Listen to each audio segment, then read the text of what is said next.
Hello students, today we will try to understand these fundamental forces in nature.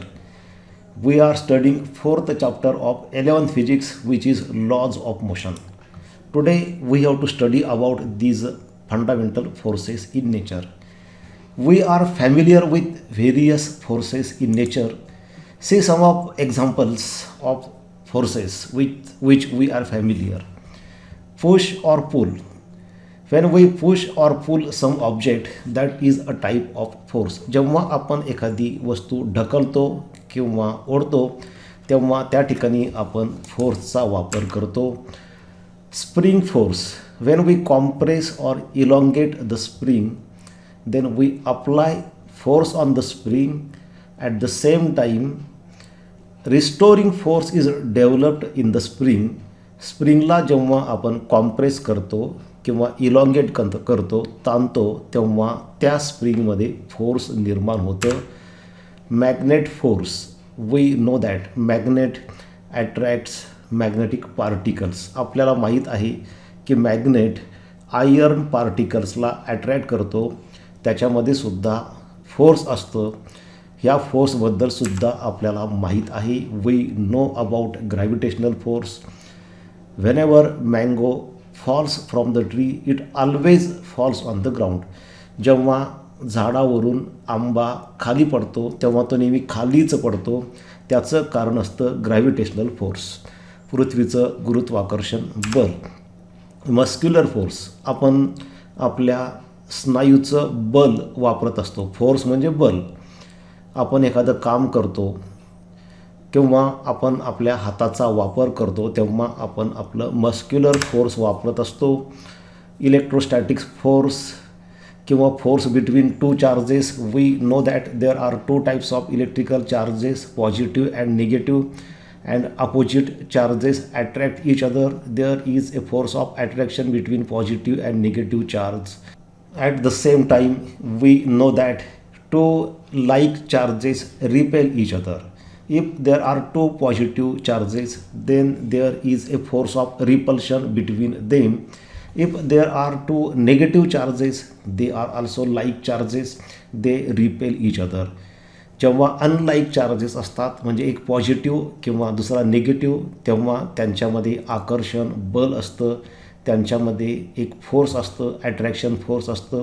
आणि like charges असतील म्हणजे दोन्ही positive किंवा दोन्ही निगेटिव्ह, तर त्यांच्यामध्ये रिपल्सिव्ह फोर्स असतं. मॉलिक्युलर फोर्सबद्दल आपल्याला माहीत आहे. उदाहरणार्थ H2O मॉलिक्यूल आपण घेतला तर त्याच्यामध्ये दोन हायड्रोजनचे आणि एक ऑक्सिजनचा मॉलिक्यूल असतो, त्यांच्यामध्ये फोर्स ऑफ अट्रॅक्शन असतं. किंवा आपल्याला माहीत आहे ॲटममध्ये, in atom there is a nucleus at the center and electrons revolve around the nucleus.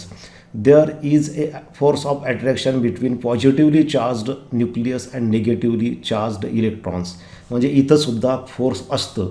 आपण फोर्सेसचे वेगवेगळे उदाहरणं बघत आहोत. Nuclear force. Inside the nucleus there are protons and neutrons and they are held together by a very strong force called as nuclear force. न्यूक्लियसच्या आतमध्ये protons आणि neutrons असतात आणि त्यांना एकत्र बांधून ठेवण्याचं कामसुद्धा एक फोर्स करत असतं. ते फोर्स असतं स्ट्रॉंग न्यूक्लिअर फोर्स. म्हणजे इथंसुद्धा फोर्स असतं. We know that different planets revolve around sun in circular orbit. Here also there is a force of attraction between sun and different planets, that is gravitational force. We also know that moon revolves around the earth in circular orbit. For this revolution also force is required, and that force is provided by gravitational force of attraction between earth and moon.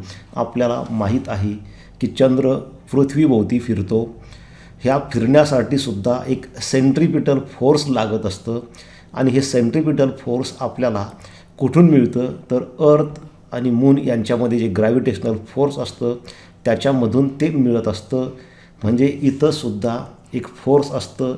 जे वेगवेगळे उदाहरणं आपण फोर्सेसचे बघत आहोत त्यापैकी हे एक force आहे.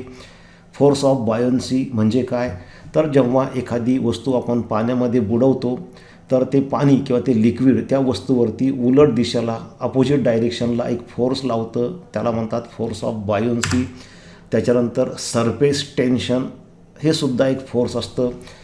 लिक्विडचं किंवा फ्लुईडचं फ्री सरफेस जे असतं, जनरली लिक्विडचं जे फ्री सरफेस असतं त्याच्यामध्ये एक ताण असतो, एक टेन्शन असतं. एखादं कापड आपण ताणून धरल्यानंतर त्या ताणून धरलेल्या कापडामध्ये ज्या प्रकारे फोर्स असतं, स्ट्रेच्ड मेमरीमध्ये ताणून धरलेल्या पडद्यामध्ये एक फोर्स असतं, तशा प्रकारचं एक फोर्स लिक्विडच्या फ्री सरफेसमध्ये असतं, त्याला म्हणतात सरफेस टेन्शन. अर्थात सरफेस टेन्शनबद्दल तुम्हाला 12वीला डिटेलमध्ये शिकायचं आहे, त्यामुळे इथं जास्त सांगणार नाही. परंतु सरफेस टेन्शन हे सुद्धा एक फोर्सच आहे. सरफेस टेन्शन फोर्सचा एक प्रकार आहे. जेव्हा आपण पाण्यामध्ये पोहतो तेव्हा आपल्याला आपल्या बॉडीवरती एक फोर्स ॲक्ट होतं, त्याला म्हणतात व्हिस्कस फोर्स किंवा व्हिस्कस ड्रॅग. म्हणजे पाण्याचं जे रेजिस्टन्स असतं, पाण्यामध्ये पोहताना आपल्याला रेजिस्टन्स फेस करावं लागतं. ते रेजिस्टन्स म्हणजे व्हिस्कॉसिटी असते, व्हिस्कस फोर्स असतं, म्हणजे तोसुद्धा फोर्सचा एक प्रकार आहे. एखादं व्हेकल जेव्हा रोडवरून जातं तेव्हा त्या व्हेकलचं टायर आणि रोड याच्यामध्ये सुद्धा एक फोर्स असतं, फोर्स ऑफ फ्रिक्शन, जे त्या मोशनला अपोज करत असतं. कुठल्याही वस्तू अर्थकडं ॲट्रॅक्ट होतात म्हणजे ते ग्रॅव्हिटेशनल फोर्स आहे. तर अशा प्रकारे बरेचसे उदाहरणं आपण हे फोर्सचे बघितलेले आहेत. जेव्हा आपण हे वेगवेगळे उदाहरणं फोर्सेसचे बघितले तेव्हा हे सगळे फोर्सेस 4 प्रकारामध्ये आपल्याला डिवाईड करता येतात. म्हणजे युनिवर्समधलं कुठलंही फोर्स हे 4 पैकी एका प्रकारामध्ये येतात. All the fundamental forces in nature are divided in 4 categories.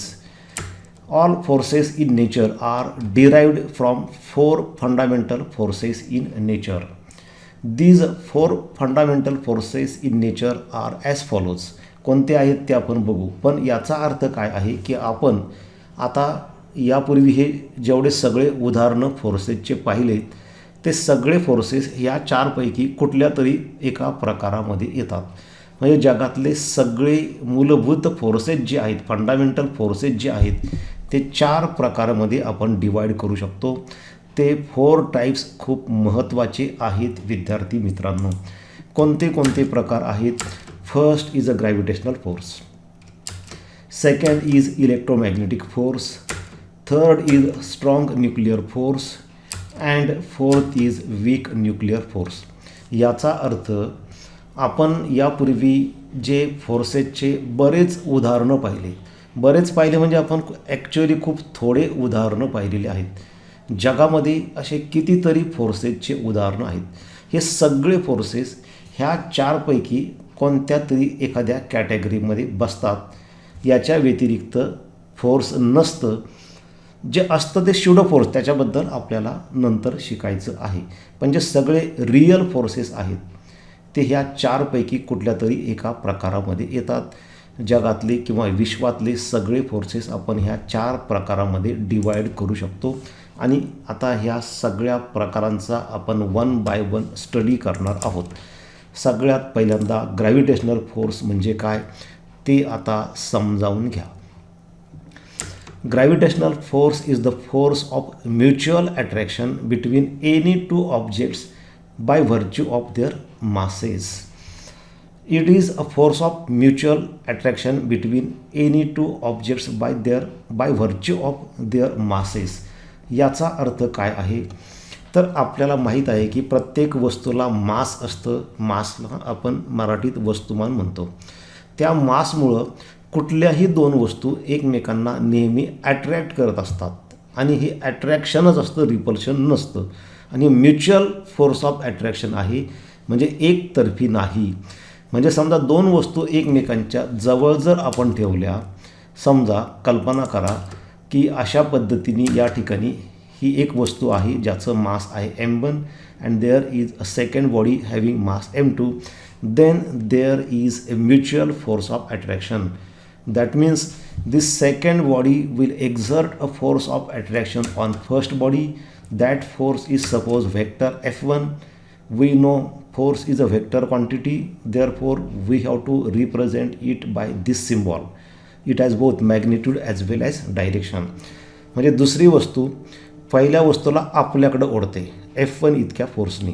म्हणजे F1 हे पहिल्या वस्तूवरचं फोर्स झालं. आता फक्त दुसरी वस्तूच नाही ओढत पहिल्या वस्तूला, तर पहिली वस्तूसुद्धा दुसऱ्या वस्तूला आपल्याकडं ओढण्याचा प्रयत्न करते आणि दुसऱ्या बॉडीवरती फोर्स F2 लावते. म्हणजे बघा, दोन्ही बॉडीजवरती फोर्सेस आहेत आणि ते म्युच्युअल फोर्स आहे. म्हणजे F1 हे पहिल्या बॉडीवरचं फोर्स आहे, पण ते दुसऱ्या बॉडीनी लावलेलं फोर्स आहे. तर F2 हे दुसऱ्या बॉडीवरचं फोर्स आहे आणि ते पहिल्या बॉडीने लावलेलं आहे. आणि दोघांच्या डायरेक्शन्स बघा एकमेकांकडे आहेत, अपोजिट आहेत आणि हे अट्रॅक्शन असतं. आणि हे का निर्माण होतं, तर त्या बॉडीजला मास असल्यामुळं. मास जर 0 असेल तर त्यांच्यामध्ये फोर्स असू शकत नाही. पण जर समजा मास 0 असेल तर ती वस्तू होऊ शकत नाही. कारण कुठल्याही वस्तूला कितीही कमी का होईना मास हे असतंच. It is a universal force. याचा अर्थ काय आहे, युनिव्हर्सल फोर्स आहे म्हणजे हे जगामध्ये विश्वात सगळीकडं ॲक्ट होतं. असं नाही की फक्त ते अर्थवरतीच ॲक्ट होतं आणि दुसऱ्या प्लॅनेटवरती हे फोर्स काम करत नाही, असं नाही. हे कुठल्याही प्लॅनेटवर तुम्ही जा किंवा कुठेही तुम्ही जा, जिथं दोन वस्तू एकत्र येतील तेव्हा त्यांच्यामध्ये हे फोर्स ऑफ अट्रॅक्शन असणार आहे.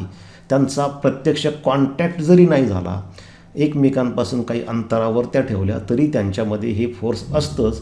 मग तुम्ही त्या व्हॅक्यूममध्ये ठेवा, तुम्ही ज्युपिटरवरती ठेवा, मार्सवरती ठेवा, तुम्ही मूनवरती ठेवा, कुठल्याही प्लॅनेटवरती ठेवा किंवा फ्री स्पेसमध्ये ठेवा, प्रत्येक ठिकाणी हे फोर्स असतं. म्हणून त्याला म्हणतात युनिव्हर्सल फोर्स. दुसरी गोष्ट, every object experiences this force due to every other object in the universe. जगातली म्हणजे विश्वातली प्रत्येक वस्तू ही दुसऱ्या वस्तूला अट्रॅक्ट करत असते. म्हणजे प्रत्येक वस्तूमध्ये हे फोर्स कंपल्सरी असतंच. आता पहा की समजा या ठिकाणी टेबलवर आपण बऱ्याचशा वस्तू ठेवलेल्या आहेत. इथं तुम्हाला पेन दिसतो, एक छोटीशी नोटबुक दिसते, लॅपटॉप दिसतो, फोन दिसतो. यांच्यामध्ये सुद्धा हे फोर्स ऑफ अट्रॅक्शन असतं. म्हणजे हा पेन आणि हा मोबाईल यांच्यामध्ये ते फोर्स ऑफ अट्रॅक्शन आहे. हा मोबाईल आणि ती नोटबुक त्यांच्यामध्ये ते फोर्स ऑफ अट्रॅक्शन आहे. ही नोटबुक आणि लॅपटॉप किंवा हा मोबाईल आणि हा कप, ह्या दोघांमध्ये ते फोर्स ऑफ अट्रॅक्शन आहे. एवढंच नाही तर खाली ठेवलेला टेबल आणि मोबाईल यांच्यामध्ये सुद्धा ते फोर्स ऑफ अट्रॅक्शन आहे.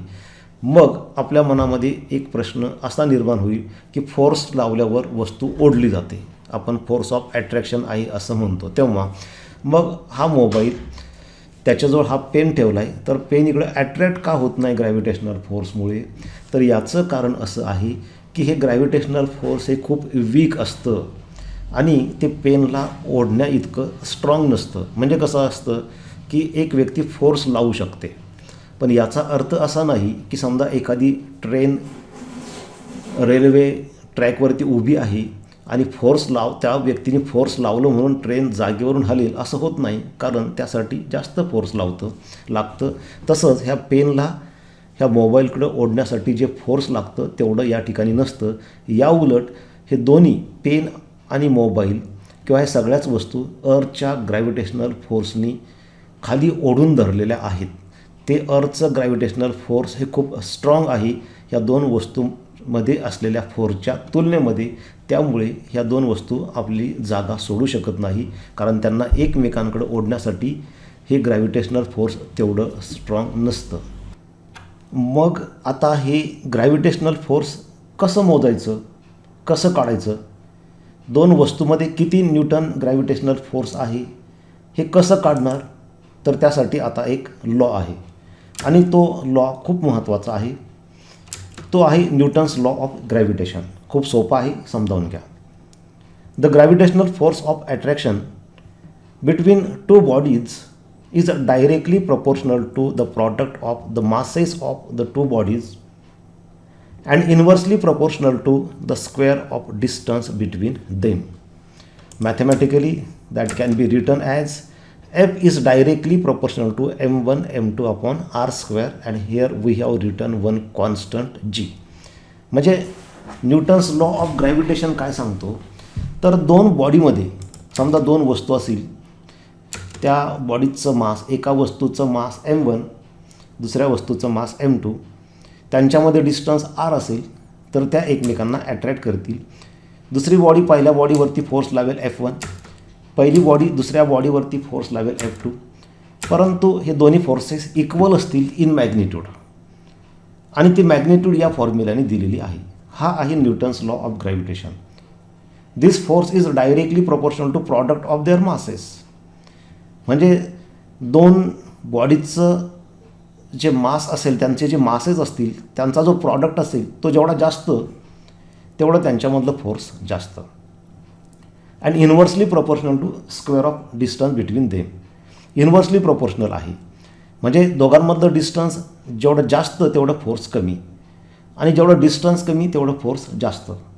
आता इन्व्हर्सली प्रोपोर्शनल टू स्क्वेअर म्हणजे काय तर समजा डिस्टन्स इथं 2 पट वाढलं तर फोर्स 2चा स्क्वेअर म्हणजे 4 पट कमी होईल असा त्याचा अर्थ आहे. डिस्टन्स इथं 5 पट वाढलं दोघांमधलं तर फोर्स कमी होईल कारण इन्व्हर्सली प्रोपोर्शनल आहे. पण किती पट कमी होईल तर इथं स्क्वेअर असल्यामुळं डिस्टन्स 5 पट वाढलं तर 5चा वर्ग करा 25, फोर्स हे 25 पट कमी होईल. इथं फक्त इन्व्हर्सली प्रोपोर्शनल टू आर असतं तर मग काय झालं असतं की डिस्टन्स 5 पट वाढलं असतं तर फोर्स हे 5 पट कमी झालं असतं, परंतु स्क्वेअर आहे त्यामुळे डिस्टन्स 5 पट वाढलं तर 5चा वर्ग करायचा 25, फोर्स हे 25 पट कमी होतं. याच्यामध्ये आपण हा कॉन्स्टंट ठेवला आहे जी, त्याला म्हणतात gravitational constant. Where m1 and m2 are masses of the bodies. म्हणजे m1 m2 दोन बॉडीजचे ते मासेस आहेत, वस्तुमान आहेत. r is the distance between two bodies and g is a constant called as gravitational constant and its value is 6.67 into 10⁻11 newton metre square per kg square. हे newton metre square per kg square त्या जीचं gravitational कॉन्स्टंटचं unit आहे आणि ते ह्या फॉर्म्युल्यावरून तुम्ही काढू शकता. समजा हा फॉर्म्युला आपण रिअरेंज केला आणि जी एका बाजूला घेतलं तर दुसऱ्या बाजूला बाकीच्या सगळ्या क्वांटिटीज येतील. F येईल दुसऱ्या बाजूला, त्या फोर्सचं युनिट न्यूटन. ही आर स्क्वेअर न्युमेरेटरमध्ये जाईल, आर डिस्टन्स त्याचं युनिट मीटर म्हणून इथं मीटर स्क्वेअर झालं. आणि हे m1 m2 दुसऱ्या बाजूला डिनॉमिनेटरमध्ये जाईल. मासचं युनिट kg हा दोनदा आलं म्हणून kg स्क्वेअर हे युनिट या ठिकाणी आपल्याला मिळतं आहे. आणि हा जो कॉन्स्टंट आहे तो युनिव्हर्सल कॉन्स्टंट असतो. म्हणजे ह्या जीची व्हॅल्यू जी आहे लक्षात घ्या 6.67 into 10⁻11 ही सगळीकडे सारखी आहे. म्हणजे असं नाही की मूनवरती 6.67 into 10⁻11 आहे आणि ज्युपिटरवरती वेगळी आहे, तसं नाही. तर हा ग्रॅव्हिटेशनल कॉन्स्टंट जो आहे हा युनिव्हर्सल कॉन्स्टंट आहे आणि ही जी जीची व्हॅल्यू आहे 6.67 into 10⁻11 ही सगळ्या प्लॅनेटवर सगळीकडं सारखीच असते. म्हणजे हा झाला न्यूटन्स लॉ ऑफ ग्रॅव्हिटेशन. कसा आला तो, काय म्हटले पहा.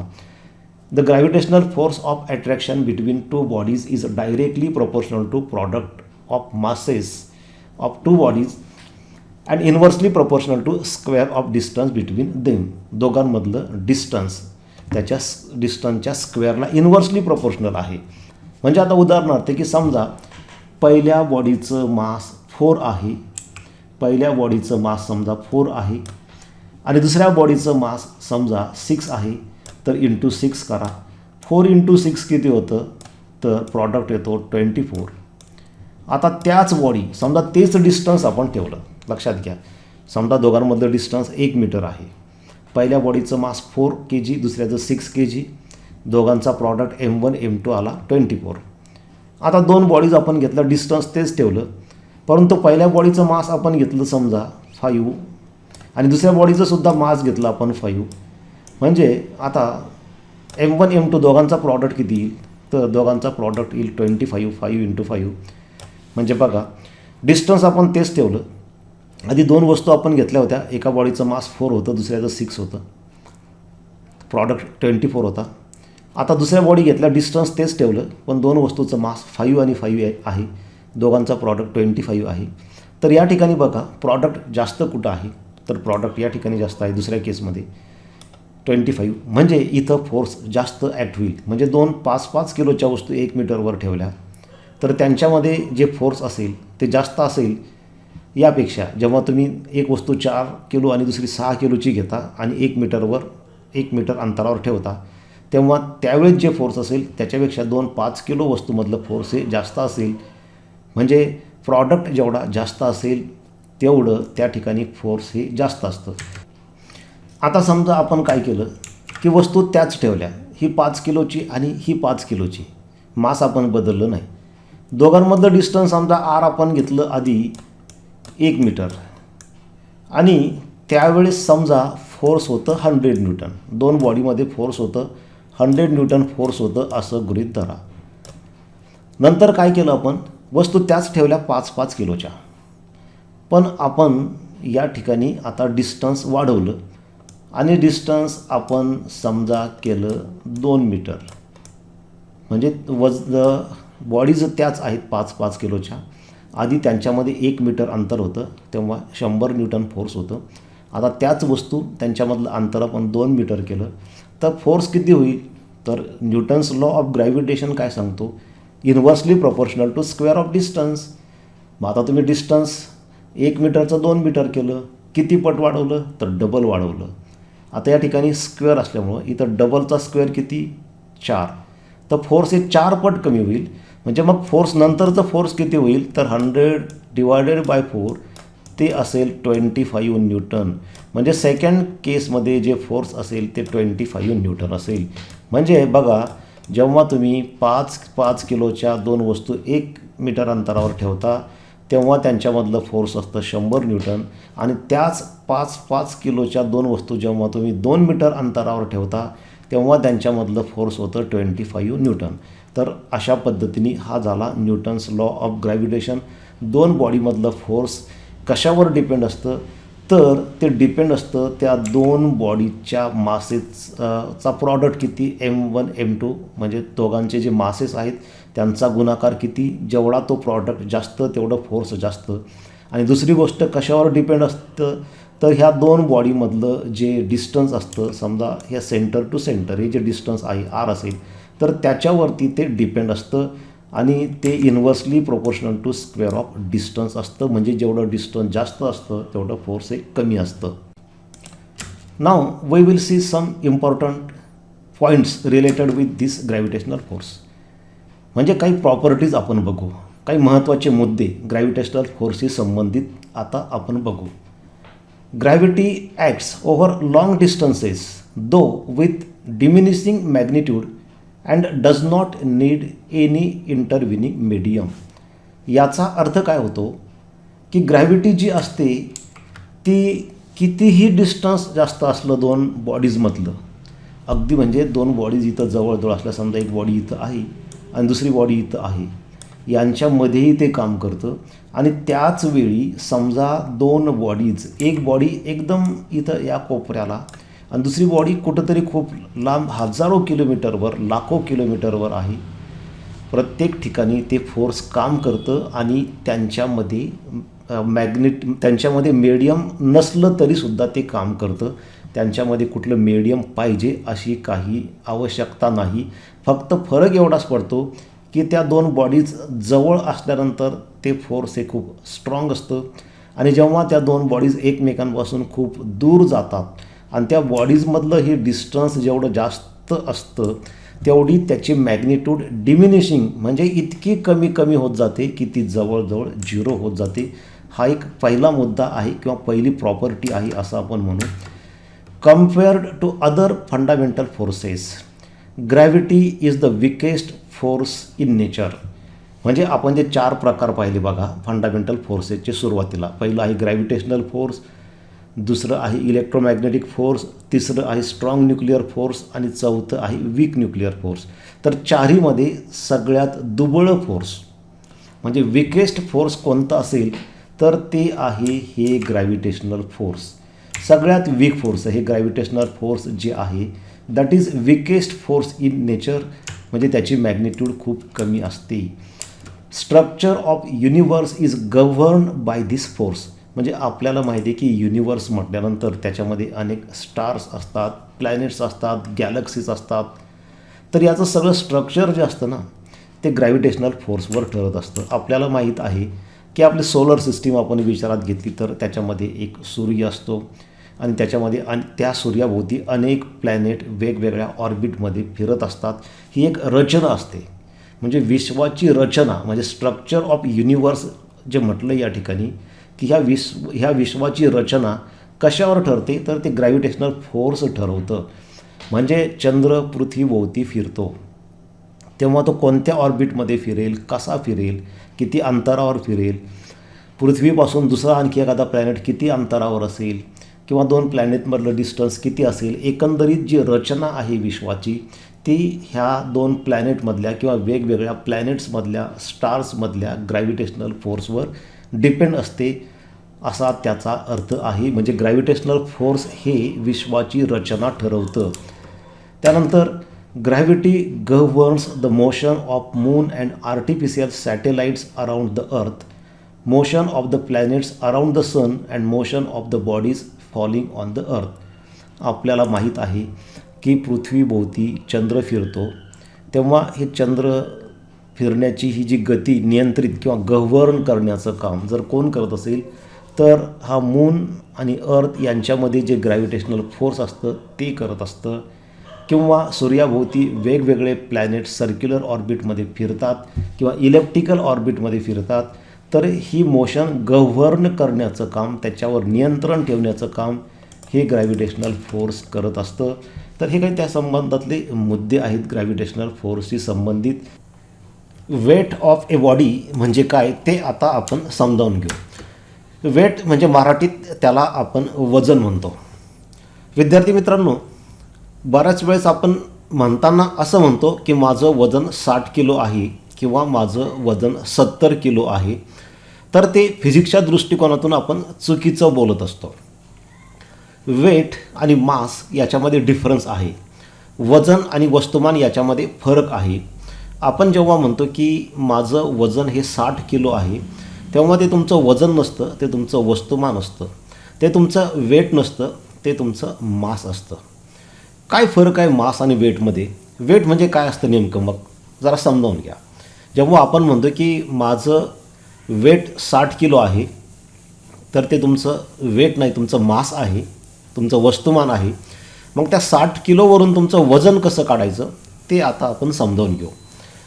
Weight is a gravitational force exerted by earth on any body. म्हणजे जे 4 प्रकारचे फोर्सेस आहे त्यातला जो पहिला प्रकार आहे ग्रॅव्हिटेशनल फोर्स, त्यातलं हे फोर्स आहे. वेट म्हणजे ग्रॅव्हिटेशनल फोर्स असतं. कोणत्याही 2 बॉडीमध्ये फोर्स ऑफ अट्रॅक्शन असतं त्याला आपण ग्रॅव्हिटेशनल फोर्स म्हणतो. तसंच हे ग्रॅव्हिटेशनल फोर्स असतं वजन म्हणजे एखाद्या बॉडीवरती अर्थनी लावलेलं ग्रॅव्हिटेशनल फोर्स असतं. बघा, समजा या फिगरमध्ये तुम्हाला ही अर्थ दिसते आहे आणि त्या अर्थवरती एक बॉडी ठेवलेली आहे. तर ह्या बॉडीचं वेट म्हणजे काय तर ह्या अर्थनी त्या बॉडीवरती लावलेलं ग्रॅव्हिटेशनल फोर्स आहे. आणि आपल्याला माहीत आहे ग्रॅव्हिटेशनल फोर्सचा फॉर्म्युला आत्ताच आपण बघितला आहे, Newton's law of gravitation, that is given bye force equal to g m1 m2 upon r square, where g is a constant called as a gravitational constant. m1 and m2 are masses of two bodies and r is distance between them. म्हणजे हे वजन, त्या वस्तूचं वजन, weight म्हणजे अर्थ आणि त्या बॉडीमध्ये असलेलं ग्रॅव्हिटेशनल फोर्स आहे. आता या केसमध्ये काय केलेलं आहे, for a body kept on the earth surface, small r is equal to capital R, that is radius of earth. Also m1 equal to m capital M, mass of the earth, and m2 equal to small m, that is mass of the body. म्हणजे या इक्वेशनमध्ये आपण काय करणार, m1 म्हणजे अर्थचं मास, बघा या फिगरमध्ये इथं ही जी अर्थ दिसते त्या अर्थचं मास m1 म्हणजे त्याला आपण कॅपिटल M घेऊ, m2 म्हणजे स्मॉल m घेऊ आपण ह्या बॉडीचं मास, आणि आपल्याला माहीत आहे हे की आर, स्मॉल आर म्हणजे डिस्टन्स बिटवीन टू बॉडीज. तर या ठिकाणी डिस्टन्स कसं काढणार, तर दोन बॉडीजच्या सेंटरमधलं, centre of the earth to centre of that body which is equal to radius of earth. अर्थची रेडियस 6400 किलोमीटर असते. त्या तुलनेमध्ये त्या बॉडीची रेडियस किंवा त्या बॉडीच्या सेंटरपासूनचं डिस्टन्स निग्लिजिबल आहे. त्यामुळे त्या बॉडीमधलं आणि अर्थमधलं डिस्टन्स म्हणजे आपण अर्थच्या रेडियस इतकं येऊ. आणि त्यामुळे मग ह्या इक्वेशनमध्ये त्या व्हॅल्यूज आपण ठेवल्या तर आपल्याला हे इक्वेशन मिळतं. Weight of body equal to G. हे जी जसं आहे तसं m1 that is mass of earth which is replaced by capital M. m2 is small m that is the mass of that smaller body. And R, capital R is radius of earth. ते equation असं होईल, हे small m ब्रॅकेटच्या अगोदर घेतलं, बाकी हे ब्रॅकेटमध्ये घेतलं, G capital M upon R square. But we know small g equal to G M upon R square. हा जो फॉर्म्युला असतो तो ॲक्सलरेशन ड्यू टू ग्रॅव्हिटीचा असतो. स्मॉल जी अर्थची acceleration due to gravity on surface, where m is mass of the earth, G is gravitational constant and R is radius of earth. त्यामुळे इथं या इक्वेशनमध्ये जी एम अपॉन R स्क्वेअरच्या जागी आपण स्मॉल जी ठेवू शकतो आणि मग आपल्याला फॉर्म्युला मिळतो W equal to mg. This equation gives weight of a body. म्हणजे विद्यार्थी मित्रांनो, तुम्हाला समजा एखाद्या वस्तूचं वेट काढायचं असेल तर त्या वस्तूच्या मासला तुम्हाला जीनी मल्टिप्लाय करावं लागतं ॲक्सलरेशन ड्यू टू ग्रॅव्हिटीने. म्हणजे तुम्ही म्हणता की माझं वजन 60 किलो आहे, तर ते तुमचं वजन नाही, तुमचं मास M60 kg असतं. मग तुमचं वेट किती, तर त्याला जीनी मल्टिप्लाय करायचं ॲक्सलरेशन ड्यू टू ग्रॅव्हिटीच्या व्हॅल्यूनी, तेव्हा तुम्हाला तुमचं वेट मिळतं. आणि आणखी एक लक्षात घ्या की मास M जे असतं ते आपण kgमध्ये मोजतो. SI unit of mass is kg while that of weight is Newton because weight is a gravitational force and SI unit of gravitational force is Newton. आता यामध्ये ह्या जीची व्हॅल्यू किती असते, तर ती जीची व्हॅल्यू आपण काढू शकतो. जीला ग्रॅव्हिटेशनल ॲक्सलरेशन किंवा ग्रॅव्हिटेशनल फील्ड इंटेन्सिटी म्हणतात. हा जो फॉर्म्युला आहे g equal to capital GM upon R square, त्याच्यावरून आपण ॲक्सलरेशन ड्यू टू ग्रॅव्हिटी अर्थ सरफेसवर काढू शकतो. बघा आपल्याला माहीत आहे कॅपिटल जीची व्हॅल्यू असते 6.67 into 10⁻11 newton metre square per kg square. हे newton metre square per kg square त्या कॅपिटल जीचं युनिट आहे. Capital M is mass of earth which is 6 into 10⁻24 kg. अर्थचं मास असतं 6 इंटू 10⁻24 kg. आणि रेडियस अर्थची असते capital R equal to 6400 kilometre. अर्थची जी रेडियस आहे, ही जी अर्थ असते त्याची रेडियस म्हणजे अर्थच्या सेंटरपासून सरफेसपर्यंतचं डिस्टन्स ते असतं 6400 किलोमीटर. ते मीटरमध्ये जर केलं तुम्ही तर 6.4 इंटू 10⁻6 मीटर. बघा किलोमीटरचं मीटरमध्ये करताना आपण 10⁻3 मल्टिप्लाय करतो, परंतु या ठिकाणी 10⁻6 कसं झालं, तर हे 6400 शेवटी जो पॉईंट आहे तो 6 आणि 4च्या मध्ये आणल्यामुळं 10⁻3 म्हणजे किलोमीटरचं मीटरमध्ये करताना 10⁻3 आणि पॉईंट ॲडजस्ट करताना 10⁻3 असं ते 10⁻6 मीटर झालं. ह्या सगळ्या व्हॅल्यूज ह्या फॉर्म्युल्यामध्ये स्मॉल जीच्या फॉर्म्युल्यामध्ये ठेवा. हे कॅल्क्युलेशन्स करा. तुम्ही कॅल्क्युलेशन्स करून बघा, तुम्हाला उत्तर मिळतं g equal to 9.8 metre per second square. This is value of acceleration due to gravity on surface of earth. म्हणजे विद्यार्थी मित्रांनो, एखाद्या वस्तूचं वजन काढायचं असेल तर तुम्हाला हा फॉर्म्युला वापरायचा आहे. आणि त्या वस्तूचं मास जे असेल, समजा एखाद्या बॉडीचं मास 100 kg असेल तर 100 इंटू 9.8 ते उत्तर येतं 980 न्यूटन. हे वजन झालं. म्हणजे 100 किलोची वस्तू असेल म्हणजे मास 100 kg आहे तर वजन 980 न्यूटन होतं. वेट हे फोर्स आहे, ती व्हेक्टर क्वांटिटी आहे, त्याला डायरेक्शन असते. मग डायरेक्शन कुठं असते, तर समजा ही बॉडी अर्थ सरफेसवर ठेवलेली असेल तर ग्रॅव्हिटेशनल फोर्सची डायरेक्शन नेहमी towards the centre of earth असतं. म्हणजे वेटसुद्धा toward the centre of earth असतं. We feel this force only due to normal reaction from the surface of our contact with earth. आपल्याला वजनाची जाणीव का होते, तर आपलं वजन जेव्हा पृथ्वीवरती पडतं ग्रॅव्हिटेशनल फोर्स, म्हणजे पहा समजा ही वस्तू असेल किंवा आपण त्या ठिकाणी अर्थवरती उभं असू, तर आपल्याला वेटची जाणीव कधी होतं, आपल्याला फिलिंग कधी होतं, तर आपलं वजन हे अर्थ सरफेसवरती पडतं ग्रॅव्हिटेशनल फोर्स. अर्थ सरफेस त्याला नॉर्मल रिॲक्शन देतं अपवर्ड डायरेक्शनला, अपोजिट डायरेक्शनला, आणि त्या नॉर्मल रिॲक्शनमुळं आपल्याला वेटचं फिलिंग होतं. तर हे वेट असतं. वेट आणि मास याच्यामध्ये डिफरन्स आहे, लक्षात घ्या विद्यार्थी मित्रांनो. Gravitational force between two ordinary bodies is negligible as compare to weight of those bodies. म्हणजे समजा दोन वस्तू तुम्ही टेबलवर ठेवलेल्या असतील, तर त्यांच्या वजनाच्या तुलनेत त्या दोन बॉडीजमधलं एकमेकांकडं असलेलं ग्रॅव्हिटेशनल फोर्स हे खूप निग्लिजिबल असतं. For example, gravitational force between two men of masses 100 kg each separated by distance of 1 metre will be. म्हणजे बघा विद्यार्थी मित्रांनो, की 100 किलोच्या दोन व्यक्ती एकमेकांजवळ 1 मीटर अंतरावर उभ्या आहेत, तर त्या दोघांमध्ये ग्रॅव्हिटेशनल फोर्स आहे. ते किती असेल, तर त्या प्रत्येक मनुष्याच्या वजनाच्या तुलनेत ते खूप कमी आहे. वजन म्हणजे काय, तर त्या व्यक्तीवरती अर्थनी लावलेलं ग्रॅव्हिटेशनल फोर्स. बघा आता समजा त्या दोन व्यक्तीमधला आपण ग्रॅव्हिटेशनल फोर्स काढलं, तर हा फॉर्म्युला आपण वापरणार. Gm1m2/r². म्हणजे 100 किलोच्या दोन व्यक्ती एकमेकांच्या जवळ उभ्या आहेत, त्यांच्यामध्ये अंतर 1 मीटर आहे, तर मग त्या दोघांमध्ये ग्रॅव्हिटेशनल फोर्स किती असेल. म्हणजे कसं आहे की समजा ही एक व्यक्ती आहे 100 किलोची, ही दुसरी व्यक्ती आहे 100 किलोची, आणि दोघांमध्ये जे अंतर आहे ते समजा 1 मीटर आहे, तर यांच्यामध्ये ग्रॅव्हिटेशनल फोर्स किती असेल.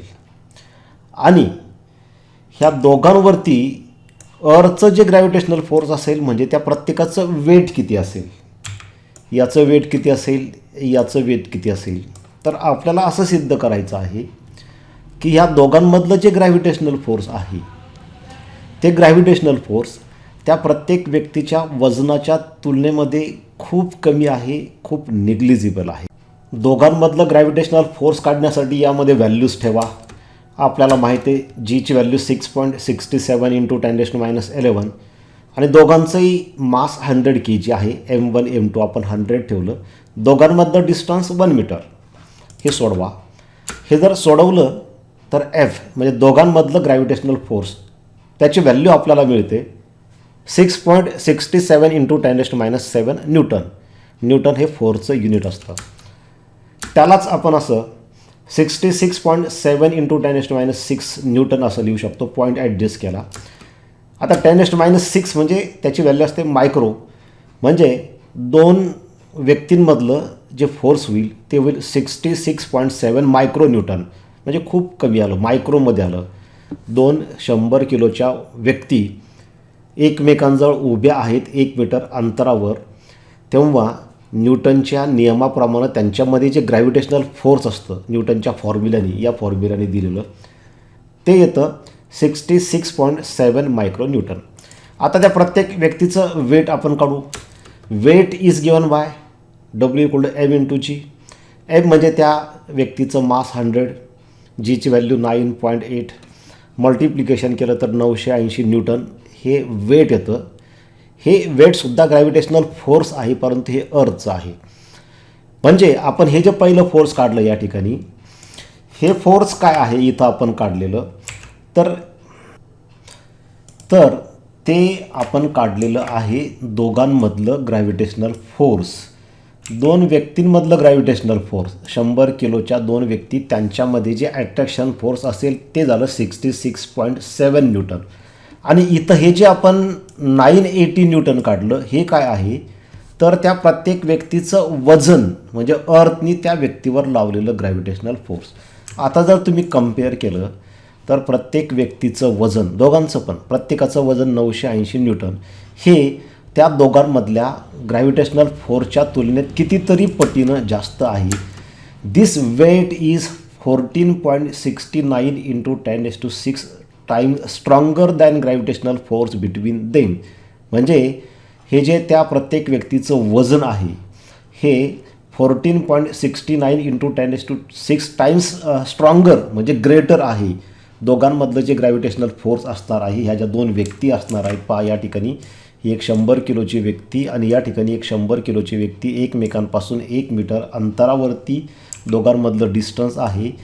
तर ह्या दोघांमध्ये जे काय फोर्स असेल ग्रॅव्हिटेशनल फोर्स, हे फोर्स त्याच्यापेक्षा या ठिकाणी हे जे अर्थचं वेट असेल म्हणजे अर्थचं ग्रॅव्हिटेशनल फोर्स असेल, या ठिकाणी ह्या बॉडीचं पण वेट असेल, ते दुसऱ्या व्यक्तीचं पहिल्या व्यक्तीचं पण वेट असेल, तर हे जे वजन असणार आहे प्रत्येकाचं, हे वजन हे एवढं 14.69 इंटू 10⁶ टाइम्स स्ट्रॉंगर असणार आहे दोघांमधल्या ग्रॅव्हिटेशनल फोर्सपेक्षा. म्हणजे दोन व्यक्तींमधल्या ग्रॅव्हिटेशनल फोर्सपेक्षा वजन हे कितीतरी पट जास्त असतं, हे आपण या ठिकाणी जे 4 फंडामेंटल फोर्सेस आपण बघतो त्यातल्या पहिल्या प्रकाराबद्दल आपण शिकलो. त्यानंतर दुसरा प्रकार आहे electromagnetic force. Electromagnetic force is the force of attraction or repulsion between two charged particles. We know that when two unlike charges are kept near each other, they attract each other. एक positive आणि एक negative charge एकमेकाजवळ ठेवला तर ते एकमेकांना attract करतात आणि दोन्ही पॉझिटिव्ह किंवा दोन्ही निगेटिव्ह चार्जेस एकमेकांजवळ ठेवले तर त्यांच्यामध्ये रिपल्शन असतं, ते एकमेकांपासून दूर जातात. हे जे फोर्स ऑफ अट्रॅक्शन किंवा रिपल्शन असतं चार्ज्ड पार्टिकल्समध्ये, त्याला म्हणतात इलेक्ट्रोमॅग्नेटिक फोर्स. म्हणजे याचं उदाहरण झालं force of attraction between positive proton and negative electron और force of repulsion between two positive protons और टू पॉझिटिव्ह इलेक्ट्रॉन्स. ह्या इलेक्ट्रोमॅग्नेटिक फोर्सेसचे वैशिष्ट्ये काय आहेत? These forces are stronger than gravitational force. यापूर्वी जे आपण ग्रॅव्हिटेशनल फोर्स पाहिलं त्याच्यापेक्षा हे खूप स्ट्रॉंगर आहे. Our life is practically govern by these forces. आपल्या रोजच्या जीवनामध्ये ह्या इलेक्ट्रोमॅग्नेटिक फोर्सेसचा खूप संबंध येतो. म्हणजे आपल्या रोजच्या जीवनावर ह्या इलेक्ट्रोमॅग्नेटिक फोर्सेसचं नियंत्रण आहे असं आपण म्हणू शकतो. Majority of forces experienced in our daily life, such as force of friction, normal reaction, tension in strings, collision forces, elastic forces, viscosity, which is also called as a fluid friction, etc., are electromagnetic in nature. आपल्या रोजच्या जीवनामध्ये आपल्याला force of friction म्हणजे घर्षण, बघा एखादं वाहन रोडवरून जातं तेव्हा त्या टायरमध्ये आणि रोडमध्ये फ्रिक्शन असतं. ते फोर्स ऑफ फ्रिक्शन हे इलेक्ट्रोमॅग्नेटिक फोर्समध्ये येतं. अर्थात जेव्हा आपण हे फ्रिक्शन फ्रिक्शन याबद्दल आपण त्या चॅप्टरमध्ये शिकू तेव्हा तुमच्या ते लक्षात येईल. सध्या इथे मी त्याबद्दल जास्त डिटेलमध्ये सांगणार नाही. नॉर्मल रिॲक्शन हे सुद्धा इलेक्ट्रोमॅग्नेटिक फोर्स या प्रकारामध्येच येतं. नॉर्मल रिॲक्शन म्हणजे काय? जर आपण समजा भिंतीवरती बॉल फेकून मारला तर बॉल भिंतीवरती फोर्स एक्झर्ट करतो, दॅट इज ॲक्शन फोर्स. त्याच वेळी ती भिंतसुद्धा त्या बॉलवर रिॲक्शन लावते, ते रिॲक्शन फोर्स. किंवा आपण ग्राउंडवर उभं असतो तेव्हा आपलं वजन खाली पडतं, हे झालं ॲक्शन फोर्स. त्याला ते ग्राउंड रिॲक्शन देतं, ते नॉर्मल रिॲक्शन. हे सुद्धा इलेक्ट्रोमॅग्नेटिक फोर्स या प्रकारामध्ये येतं. टेन्शन इन द स्ट्रिंग, समजा आपण एखादा दोर ताणून धरला तर त्यामध्ये ताण निर्माण होतो, किंवा एखादं रबर आपण ताणलं तर त्यामध्ये टेन्शन निर्माण होतं. ते टेन्शन म्हणजे सुद्धा फोर्स असतं, लक्षात घ्या विद्यार्थी मित्रांनो, आणि ते इलेक्ट्रोमॅग्नेटिक फोर्स या कॅटेगरीमध्ये येतं. कोलिजन फोर्सेस, जेव्हा दोन वस्तू एकमेकांवरती कोलाईड होतात म्हणजे बॉल भिंतीवरती जाऊन आदळतो, कोलिजन होतं. किंवा आपण फुटबॉलला किक मारतो म्हणजे सुद्धा कोलिजनच आहे, इथंसुद्धा फोर्स आहे. हे फोर्ससुद्धा इलेक्ट्रोमॅग्नेटिक प्रकारामध्येच येतं. इलॅस्टिक फोर्सेस, आपल्याला माहीत आहे की इलॅस्टिक बॉडीमध्ये इलॅस्टिक फोर्स असतं. एखाद्या रबर बॉलला आपण दाबलं आणि सोडलं की तो बॉल परत जसा आहे तसा होतो, कारण आतून एक फोर्स तयार होत असतं. हे फोर्ससुद्धा हे इलॅस्टिक फोर्ससुद्धा इलेक्ट्रोमॅग्नेटिक फोर्स या कॅटेगरीमध्ये येतं. विस्कस फोर्स किंवा विस्कॉसिटी, ज्याला फ्लुईड फ्रिक्शन म्हणतात, म्हणजे हे घर्षण असतं फक्त फ्लुईड याचा अर्थ लिक्विड आणि गॅसेस दोन्ही येतात. पाण्यामधून पोहताना आपल्या शरीराचं आणि पाण्याचं जे घर्षण होतं त्याला म्हणायचं फ्लुईड फ्रिक्शन किंवा विस्कॉसिटी. हे जे फ्रिक्शन असतं किंवा हे जे विस्कस फोर्स असतं हे सुद्धा इलेक्ट्रोमॅग्नेटिक फोर्स या कॅटेगरीमध्ये येतं. म्हणजे आपल्या जीवनामध्ये, रोजच्या जीवनामध्ये दिसून येणारे जवळपास सगळे फोर्सेस हे इलेक्ट्रोमॅग्नेटिक फोर्सेस या कॅटेगरीमध्ये येतात. Under the action of this forces there is a deformation of objects that changes intermolecular distances thereby resulting in two reaction forces. या शेवटच्या वाक्याचा अर्थ असा आहे की समजा एखादा रबर बॉल तुम्ही घेतला, जेव्हा तुम्ही तो रबर बॉल दाबता तेव्हा तुम्ही त्याचं डिफॉर्मेशन करता, म्हणजे त्याचा आकार बदलता, त्याला म्हणतात डिफॉर्मेशन.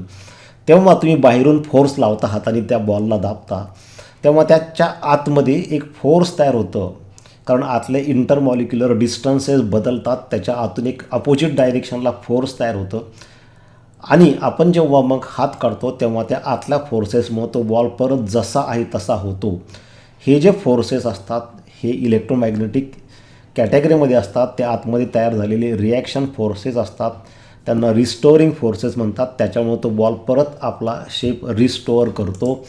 तर हे इलेक्ट्रोमॅग्नेटिक फोर्सेस, हे इलेक्ट्रोमॅग्नेटिक फोर्सेस ग्रॅव्हिटेशनल फोर्सेसपेक्षा कितीतरी पट स्ट्रॉंग असतात. आता तिसरा प्रकार आहे, आपण 4 प्रकारचे फंडामेंटल फोर्सेस बघतो, त्यातले 2 आपण पाहिले. पहिलं ग्रॅव्हिटेशनल फोर्स आपण बघितलं, दुसरं इलेक्ट्रोमॅग्नेटिक फोर्स त्याच्याबद्दल आपण शिकलो आहे, आणि तिसरं आहे स्ट्रॉंग न्यूक्लिअर फोर्स. काय असतं strong nuclear force? This is the strongest force that binds the nucleons together inside a nucleus. विद्यार्थी मित्रांनो, आपल्याला माहीत आहे की प्रत्येक पदार्थामध्ये ॲटम्स आणि मॉलिक्युल्स असतात. ॲटमच्या आतमध्ये न्यूक्लियस असतो आणि न्यूक्लियसच्या आतमध्ये प्रोटॉन्स आणि न्यूट्रॉन्स असतात. प्रोटॉन्सवर पॉझिटिव्ह चार्ज असतो, न्यूट्रॉन्सवर कुठलाही चार्ज नसतो. They are electrically neutral. आता समजा प्रोटॉनवर जर पॉझिटिव्ह चार्ज असेल तर दोन प्रोटॉन पॉझिटिव्ह, असे कितीतरी प्रोटॉन्स एका न्यूक्लियसच्या आतमध्ये असतात. त्यांच्यामध्ये रिपल्शन असतं आणि त्यामुळे ते एकमेकांपासून दूर जायला पाहिजे, तरीसुद्धा ते एकमेकांच्या जवळ अत्यंत छोट्याशा जागेमध्ये का राहतात? कारण त्या ठिकाणी एक फोर्स असतं, त्याला म्हणतात स्ट्रॉंग न्यूक्लिअर फोर्स. ते सगळ्यांना एकत्र धरून ठेवतं, बांधून ठेवतं, त्याला म्हणतात strong nuclear force. Though strongest it is a short range less than 10⁻14 metre force. म्हणजे विद्यार्थी मित्रांनो, की आपण जे 4 प्रकारचे फोर्सेस बघतो आहे, पहिलं ग्रॅव्हिटेशनल फोर्स, दुसरं इलेक्ट्रोमॅग्नेटिक फोर्स, तिसरं हे स्ट्रॉंग न्यूक्लिअर फोर्स, आणि चौथं जे आपल्याला अजून बघायचं आहे वीक न्यूक्लिअर फोर्स. तर या 4पैकी हे फोर्स जे आहे हे स्ट्रॉंगेस्ट फोर्स आहे. ह्या 4पैकी सगळ्यात जास्त स्ट्रॉंग फोर्स म्हणजे स्ट्रॉंग न्यूक्लिअर फोर्स आहे. परंतु जरी हे स्ट्रॉंगेस्ट असलं तरी ते शॉर्ट रेंज फोर्स आहे. म्हणजे ते फक्त 10⁻14 मीटर एवढ्या कमी जागेतच काम करतं, त्याच्यापेक्षा जास्त अंतरावर ते काम करत नाही. आणि एवढी कमी जागा, एवढा कमी स्पेस फक्त न्यूक्लियसच्या आतमध्येच असतो. म्हणजे आता न्यूक्लियसच्या आतमध्ये काय होतं बघा, समजा हा एक प्रोटॉन आहे पॉझिटिव्ह आणि त्याच्या शेजारी पण दुसरा प्रोटॉन आहे पॉझिटिव्ह. ह्या दोघांमधलं अंतर जे आहे 10⁻14 मीटरपेक्षाही कमी आहे. आता हे दोन्ही पॉझिटिव्ह असल्यामुळे त्यांच्यामध्ये रिपल्शन असणार इलेक्ट्रोमॅग्नेटिक फोर्समुळे, जे दुसऱ्या प्रकारचं फोर्स आहे. आणि त्याचवेळी त्यांच्यामध्ये अट्रॅक्शन पण आहे, ही स्ट्रॉंग न्यूक्लिअर फोर्स. म्हणजे आता ह्या 2 प्रोटॉन्समध्ये बघा, ह्या 2 प्रोटॉन्समध्ये 2 फोर्सेस आहेत. एक म्हणजे स्ट्रॉंग न्यूक्लिअर फोर्स, ज्याच्यामुळे ते एकमेकांना धरून ठेवतात किंवा ते एकमेकांना अट्रॅक्ट करतात, हे अट्रॅक्शन फोर्स आहे. आणि दुसरं दोन्ही पॉझिटिव्ह असल्यामुळे दोघांमधलं इलेक्ट्रोमॅग्नेटिक रिपल्सिव्ह फोर्स. मग आता दोघांमध्ये ॲट ए टाईम दोन्ही फोर्सेस आहेत, दोन्ही एकमेकांना अट्रॅक्ट पण करतात ह्या न्यूक्लिअर फोर्समुळं आणि एकमेकांना रिपेल पण करतात इलेक्ट्रोमॅग्नेटिक फोर्समुळं. मग ते एकमेकांच्या जवळ यायला पाहिजे का दूर जायला पाहिजे? तर जे स्ट्रॉंग असेल ते घडेल. तर हे जे आहे न्यूक्लिअर फोर्स स्ट्रॉंग असतं, म्हणजे अट्रॅक्शन फोर्स हे स्ट्रॉंग असतं. रिपल्सिव्ह फोर्सपेक्षा. त्यामुळं ते दोन्ही पॉझिटिव्ह असले तरी एकमेकांपासून दूर जात नाहीत. त्या स्ट्रॉंग न्यूक्लिअर फोर्समुळे ते एकमेकांना धरून ठेवतात. आणि फक्त 2 प्रोटॉन्समध्येच नाही, ते हे चार्ज इंडिपेंडंट फोर्स आहे, लक्षात घ्या. म्हणजे 2 पॉझिटिव्ह प्रोटॉनमध्ये पण ॲक्ट होतं, ते 2 इलेक्ट्रिकली न्यूट्रॉन्समध्ये सुद्धा ॲक्ट होतं आणि प्रोटॉन आणि न्यूट्रॉनमध्ये सुद्धा ॲक्ट होतं. इथं चार्जचा काही संबंध नाही, परंतु ते शॉर्ट रेंज फोर्स आहे.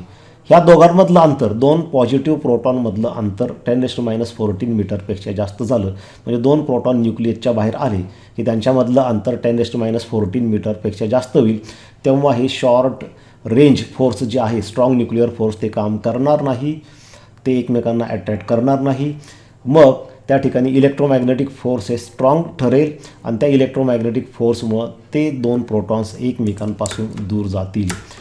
Therefore is a very strong attractive force and is a charge independent, म्हणजे चार्जवर डिपेंड नाही. It acts equally between 2 positive protons, 2 electrically neutrons, positive proton and electrically neutron. That is a charge independent force, म्हणजे हे चार्जवर depend नसतं. It is a strongest force in nature and the last type of force is a week nuclear force. This is the interaction between subatomic particles that is responsible for the radioactive decay of atoms, in particular beta emission. काय होतं विद्यार्थी मित्रांनो, आपल्याला माहीत आहे की न्यूक्लियसच्या आतमध्ये protons आणि न्यूट्रॉन्स असतात. They are held together by a very strong force, that is strong nuclear force. ते आपल्याला माहीत आहे. पण जेव्हा याच्यातून काही सब न्यूक्लिअर पार्टिकल्स बाहेर पडतात, काही पार्टिकल्स बाहेर पडतात, सब ॲटॉमिक पार्टिकल्स बाहेर पडतात, तेव्हा त्यामध्ये हे वीक न्यूक्लिअर फोर्स काम करतं. त्या वीक न्यूक्लिअर फोर्समुळं हे घडतं. उदाहरणार्थ समजा या ठिकाणी जर एक न्यूट्रॉन बाहेर पडला, तर त्या न्यूट्रॉनचं स्प्लिटिंग अशा पद्धतीने होतं की त्याच्यापासून एक प्रोटॉन तयार होतो, प्रोटॉन बाहेर पडतो आणि एक इलेक्ट्रॉन बाहेर पडतो आणि काही रेज किंवा अँटी न्यूट्रिनो पार्टिकल्स बाहेर पडतात. हे बाहेर पडण्यासाठी ह्या प्रोसेसमध्ये जे फोर्स काम करतं, याच्यासाठी जे फोर्स उपयुक्त ठरतं, ते असतं weak nuclear force. The weak nuclear force is not as weak as the gravitational force. म्हणजे वीक, त्याच्या नावामध्ये जरी वीक शब्द असला तरी ते ग्रॅव्हिटेशनल फोर्स इतकं वीक नाही, but much weaker than strong nuclear and electromagnetic force. म्हणजे आपण थोडक्यात असं म्हणू शकतो की जे 4 प्रकारचे फोर्सेस आपण पाहिले, त्याच्यामध्ये जर आपल्याला क्रम लावायचा म्हटलं स्ट्रॉंगेस्ट टू विकेस्ट, तर पहिल्या नंबरला 1 नंबरला येणार स्ट्रॉंग न्यूक्लिअर फोर्स, त्याच्यानंतर येणार इलेक्ट्रोमॅग्नेटिक फोर्स, त्याच्यानंतर हे वीक न्यूक्लिअर फोर्स आणि सगळ्यात शेवटी क्रम लागणार ग्रॅव्हिटेशनल फोर्सचा. तर अशा पद्धतीने हे 4 प्रकारचे फंडामेंटल फोर्सेस आपण पाहिले. म्हणजे जगामधलं कुठलंही फोर्स जे असेल तर ह्या 4 पैकी कुठल्या तरी एका प्रकारामध्ये ते येईल. आता आपल्याला बघायचं आहे डिफरन्स बिटवीन ग्रॅव्हिटेशनल फोर्स आणि इलेक्ट्रोमॅग्नेटिक फोर्स. पहिले जे 2 प्रकार आपण पाहिले त्यामधला आपण डिफरन्स बघू. Number 1, it is the force of attraction between 2 bodies by virtue of their masses. म्हणजे कुठल्याही 2 वस्तूला मास असतं आणि त्या मासमुळे जे फोर्स होतं अट्रॅक्शन, त्याला म्हणतात ग्रॅव्हिटेशनल फोर्स. उलट it is a force of attraction between 2 charged particles. म्हणजे जेव्हा 2 पार्टिकल्सवरती चार्ज असतो तेव्हा त्याच्यामध्ये जे फोर्स होतं, आता हे अट्रॅक्शन पण असू शकतं आणि रिपल्शनसुद्धा असू शकतं, हे लक्षात घ्या. त्याच्यानंतर दुसरा डिफरन्स काय आहे ग्रॅव्हिटेशनल फोर्स आणि इलेक्ट्रोमॅग्नेटिक फोर्समध्ये, it is the weakest force in nature. हे जगातलं सगळ्यात वीक फोर्स आहे. इलेक्ट्रोमॅग्नेटिक फोर्स हे विकेस्ट नाही, याचा 2 नंबरला क्रम लागतो. स्ट्रॉंगेस्ट म्हटलं तर आपल्याला माहिती आहे, आपण मगाशी पाहिलं strong nuclear force, but it is 10⁻36 times stronger than gravitational force. म्हणजे समजा हे 1 न्यूटन असेल तर हे 10⁻36 न्यूटन असतं. कल्पना करा की 2 प्रोटॉन्स तुम्ही एकमेकांच्या जवळ ठेवले. बघा आता समजा इमॅजिन करा की आपण काय केलं आहे की 2 प्रोटॉन्स, लक्षात घ्या, इथं समजा आपण एक पार्टिकल घेतला आहे, एक प्रोटॉन घेतला आहे आणि दुसरा एक प्रोटॉन इथं आपण घेतला आहे. आता दोघांनाही मास आहे आणि दोघांवरती सुद्धा पॉझिटिव्ह चार्ज. आपल्याला माहिती की याच्यावर सुद्धा पॉझिटिव्ह चार्ज असतो आणि प्रोटॉनवर सुद्धा पॉझिटिव्ह चार्ज असतो आणि ते एकमेकांच्या जवळ ठेवले आपण. आता आपल्याला माहीत आहे की यांच्यामध्ये दोन्ही पॉझिटिव्ह असल्यामुळं रिपल्शन होणार. हा इकडं म्हणजे पहिला चार्ज याला इकडं ढकलणार आणि दुसरा चार्ज पहिल्याला इकडं ढकलणार. हे त्यांच्यामध्ये असणार रिपल्शन. हे जे फोर्स असणार आहे हे असणार आहे इलेक्ट्रोमॅग्नेटिक फोर्स ऑफ रिपल्शन. त्याचवेळी दोघांना माससुद्धा आहे. मास असल्यामुळे त्यांच्यामध्ये अट्रॅक्शनसुद्धा असणार आहे.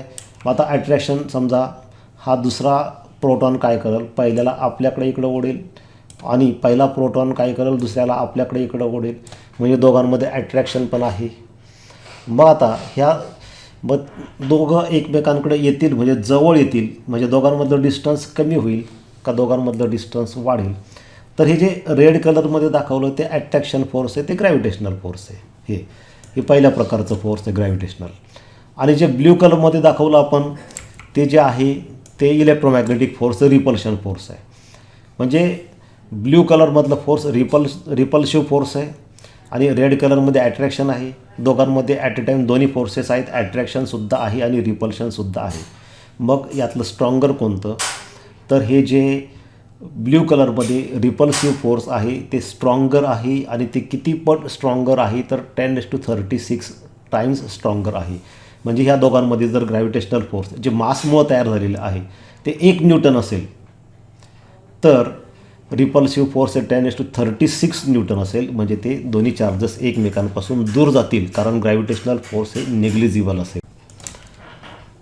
Next difference, structure of the universe is governed by this force. म्हणजे विश्वाची रचना ग्रॅव्हिटेशनल फोर्सवर ठरते. याच्याबद्दल मी तुम्हाला सुरुवातीला सांगितलेलं आहे. इथं काय म्हटलं आहे, our life is practically governed by this force. कारण आपल्याला रोजच्या जीवनामध्ये ह्या इलेक्ट्रोमॅग्नेटिक फोर्सचा उपयोग होत असतो. म्हणजे आपलं जीवन जे आहे, आपलं लाईफ जे आहे हे इलेक्ट्रोमॅग्नेटिक फोर्स नियंत्रित करतं असं आपण थोडक्यात या ठिकाणी म्हणू शकतो. त्याच्यानंतरचा आणखी काय फरक आहे यामध्ये, this force is responsible for the motion of moon around the earth or motion of the satellite about the planet. म्हणजे आपल्याला माहिती आहे की चंद्र पृथ्वीभोवती फिरतो ते ह्या ग्रॅव्हिटेशनल फोर्समुळं शक्य होतं. किंवा कुठलाही उपग्रह त्याच्या प्लॅनेटभोवती फिरतो ते ह्या ग्रॅव्हिटेशनल फोर्समुळं शक्य होतं. याउलट it is responsible for structure of atoms. म्हणजे अणूची रचना कशी असेल ते इलेक्ट्रोमॅग्नेटिक फोर्सवर ठरतं. किंवा मॉलिक्युलची रचना कशी असेल, आपल्याला माहिती आहे की H2Oचा मॉलिक्यूल वेगळा असतो, कार्बन डायऑक्साईडचा मॉलिक्यूल वेगळा असतो. या प्रत्येक मॉलिक्यूलची रचना ह्या इलेक्ट्रोमॅग्नेटिक फोर्सवर ठरत असते. It governs dynamic and chemical reactions and mechanical, thermal and other properties of material. म्हणजे पदार्थाच्या ज्या वेगवेगळ्या मेकॅनिकल प्रॉपर्टीज असतात, थर्मल प्रॉपर्टीज असतात, हीटशी रिलेटेड प्रॉपर्टीज असतात, किंवा काही केमिकल रिॲक्शन्स घडत असतात, किंवा मोशन होत असतात, डायनॅमिक प्रॉपर्टीज असतात. तेव्हा ह्या सगळ्या प्रॉपर्टीज ह्या इलेक्ट्रोमॅग्नेटिक फोर्सनुसार घडत असतात. इलेक्ट्रोमॅग्नेटिक फोर्स ह्या सगळ्या प्रॉपर्टीज नियंत्रित करत असते असं आपण म्हणू शकतो. In this way we have studied 4 types of fundamental forces in nature. Thank you for watching.